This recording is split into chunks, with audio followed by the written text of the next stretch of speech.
जय श्री हरि। ओम श्री परमात्मने नमः। आप सुन रहे हैं गरुड़ पुराण 5वां अध्याय। आज के अध्याय में हम सब सुनेंगे अच्छे बुरे कर्मों के कारण मनुष्य को किन योनियों और किन रोगों की प्राप्ति होती है। अर्थात कर्म विपाक वश मनुष्य को अनेक योनियों और विविध रोगों की प्राप्ति।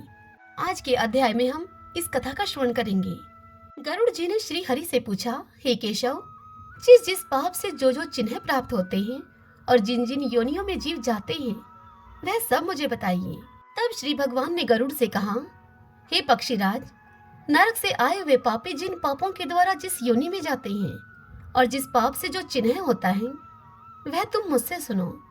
ब्रह्म हत्यारा क्षयरोगी होता है, गाय की हत्या करने वाला मूर्ख और कुबड़ा होता है, कन्या की हत्या करने वाला कोढ़ी होता है और ये तीनों पापी चांडाल योनि को प्राप्त होते हैं। स्त्री की हत्या करने वाला तथा गर्भपात कराने वाला भील होकर रोगी होता है, परस्त्री गमन करने वाला नपुंसक और गुरु पत्नी के साथ व्यभिचार करने वाला चरम रोगी होता है।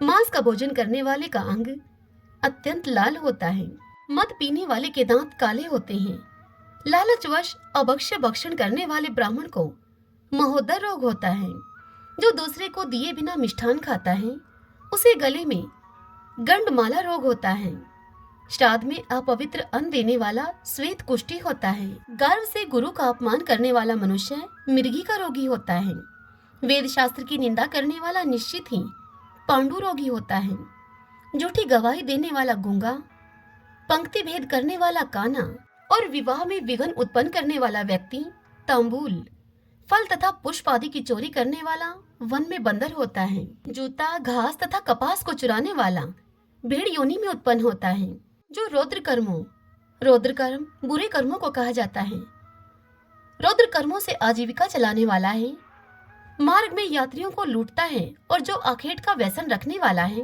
वह कसाई के घर का बकरा होता है, विष पीकर मरने वाला पर्वत पर काला नाग होता है, जिसका स्वभाव अमर्यादित है, वह निर्जन वन में हाथी होता है, बलि वैष्णवदेव न करने वाले तथा सब कुछ खा लेने वाले द्विज ब्राह्मण, क्षत्रिय और वैश्य को कहा जाता है। वह द्विज और बिना परीक्षण किए भोजन कर लेने वाले व्यक्ति निर्जन वन में व्याघ्र होते हैं, जो ब्राह्मण गायत्री का स्मरण नहीं करता और जो संध्या उपासना नहीं करता, जिसका अंतर स्वरूप दूषित तथा बाह्य स्वरूप साधु की तरह प्रतीत होता है, वह ब्राह्मण बगुला होता है।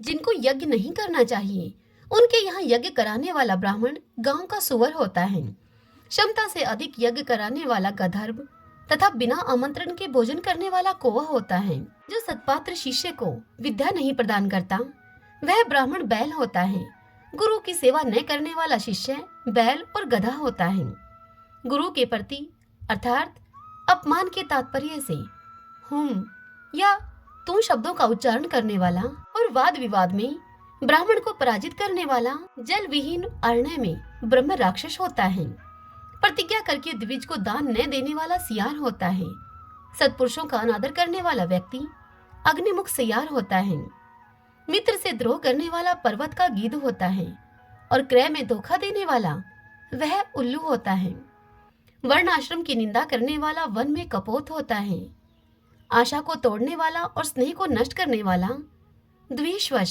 स्त्री का परित्याग कर देने वाला बहुत काल तक चक्रवाक अर्थात चकोर होता है, माता पिता गुरु से द्वेष करने वाला तथा बहन और भाइयों से शत्रुता करने वाला, हजारों जन्मों तक गर्भ में या योनि में नष्ट होता रहता है, सास ससुर को अपशब्द कहने वाली स्त्री तथा नित्य कलह करने वाली स्त्री, जलों का अर्थात जल जोंक होती है और पति की प्रतर्शना करने वाली नारी जूं होती है, अपने पति का परित्याग करके पर पुरुष का सेवन करने वाली स्त्री वल्गुनी अर्थात चमगिदड़ी होती है, या फिर दो मुंह वाली सर्पणी होती है, सगोत्र की स्त्री के साथ संबंध बनाकर अपने गोत्र को विनष्ट करने वाला तरक्ष लकड़भग्गे को कहा जाता है, वह लकड़भग्गा होता है, और शलक अर्थात शाही होकर रीछ योनि में जन्म लेता है, तापसी के साथ व्यभिचार करने वाला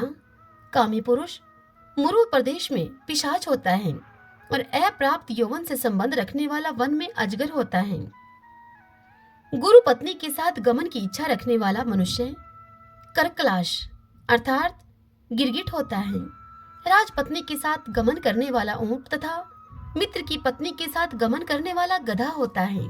गुदा गमन करने वाला विष्ठाभोगी सुअर तथा शुद्रागामी बैल होता है। जो महाकामी होता है वह काम लंपट घोड़ा होता है। किसी के मरण शौच में एकादशा तक भोजन करने वाला कुत्ता होता है। देवद्रीय भोक्ता देवलक ब्राह्मण मुर्गे की योनि को प्राप्त करता है। जो ब्राह्मण धम द्रव्य अर्जन के लिए देवता की पूजा करता है वह देवलक कहलाता है। वह देव कार्य तथा पितृ कार्य के लिए निंदनीय है। महापातक से प्राप्त अत्यंत घोर एवं दारुण नरकों का भोग प्राप्त करके महापात की व्यक्ति कर्म के क्षय होने पर पुनः इस मृत्य लोक में जन्म लेते हैं। मृत्यलोक पृथ्वीलोक को कहा जाता है। ब्रह्म हत्यारा गधा ऊंट और महिषी की योनि को वह प्राप्त करता है तथा सुरापान करने वाले भेड़िया कुत्ता और सियार की योनि में जाते हैं। स्वर्ण चुराने वाला कर्मी कीट तथा पतंग की योनि को प्राप्त करता है। गुरु पत्नी के साथ गमन करने वाला कर्मशः तृण गुल्म या फिर लता होता है। परस्त्री हरण करने वाला धरोहर का हरण करने वाला तथा ब्राह्मण के धन का अपहरण करने वाला ब्रह्म राक्षस बनता है। ब्राह्मण का धन कपट स्नेह से खाने वाला 7 पीढ़ियों तक अपने कुल का विनाश करता है और बलात्कार तथा चोरी के द्वारा खाने पर जब तक तारों की स्थिति होती है तब तक वह अपने कुल को जलाता है। लोहे और पत्थर के चूर्ण तथा विष को व्यक्ति पचा सकता है, पर तीनों लोकों में ऐसा कौन व्यक्ति है जो ब्रह्मसव अर्थात ब्राह्मण के धन को पचा सकता है। ब्राह्मण के धन से पोषित की गई सेना तथा वाहन युद्ध काल में बालू से बने हुए सेतु बांध के समान नष्ट भ्रष्ट हो जाते हैं।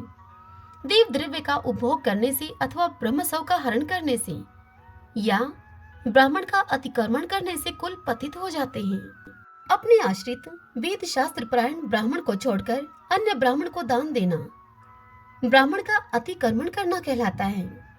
वेद वेदांग के ज्ञान से रहित ब्राह्मण को छोड़ना अतिक्रमण नहीं कहलाता है, क्योंकि जलती हुई आग को छोड़कर भस्म में आहुति नहीं दी जाती है। हिताक्षर्य ब्राह्मण का अतिक्रमण करने वाला व्यक्ति नरकों को भोगकर कर्मशः जन्मांध एवं दरिद्र होता है। वह कभी दाता नहीं बन सकता, अपितु याचक ही रहता है हमेशा। अपने द्वारा दी हुई तथा दूसरों के द्वारा दी गई पृथ्वी को जो छीन लेता है वह 60,000 वर्षों तक विष्टा का कीड़ा होता है। जो स्वयं कुछ देकर पुनः स्वयं ले भी लेता है वह पापी एक कल्प तक नरक में रहता है। जीविका तथा भूमि का दान देकर प्रयत्न पूर्वक उसकी रक्षा करनी चाहिए। जो रक्षा नहीं करता प्रत्युत उसे हर लेता है वह लंगड़ा कुत्ता होता है।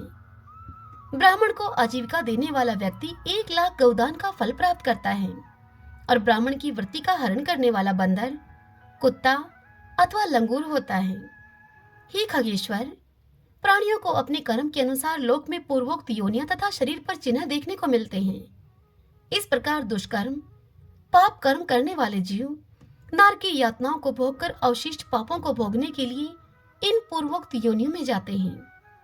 इसके बाद हजारों जन्मों तक पशु पक्षी का शरीर अर्थात तिर्यक का शरीर प्राप्त करके वे बोझा ढोने तथा इन जैसे कार्यों से दुख को प्राप्त करते हैं। फिर पक्षी बनकर वर्षा शीत और घाम से दुखी होते हैं और उसके बाद अंत में जब पुण्य और पाप बराबर हो जाते हैं तब फिर मनुष्य की योनि मिलती है। स्त्री पुरुष के संबंध से वह गर्भ में उत्पन्न होकर कर्मशः गर्भ से लेकर मृत्यु तक के दुख को प्राप्त करके पुनः मर जाता है। इस प्रकार सभी प्राणियों का जन्म और विनाश होता है।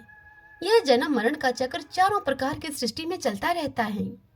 मेरी माया से प्राणी घटी यंत्र की भांति ऊपर नीचे की योनियों में भ्रमण करते रहते हैं।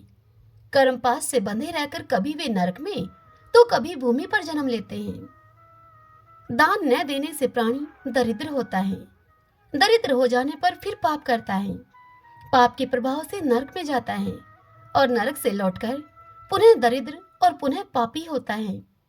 प्राणी के द्वारा किए गए शुभ और अशुभ कर्मों का फल भोग उसे भोगना ही पड़ता है। क्योंकि सैकड़ों कल्पों के बीत जाने पर भी बिना भोग के कर्मफल का नाश नहीं होता।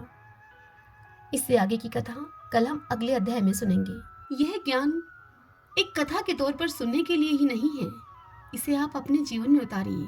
हम सबको यह ज्ञान अपने जीवन में लेना चाहिए ताकि हमें ऐसी योनियों में न जाना पड़े। पाप कर्मों से हम किस प्रकार से बचें, इस सभी ज्ञान के लिए आपको यह कथाएं सुनाई जा रही हैं। मुझे आशा है कि आप मेरी बात को समझ रहे होंगे। हरे कृष्णा।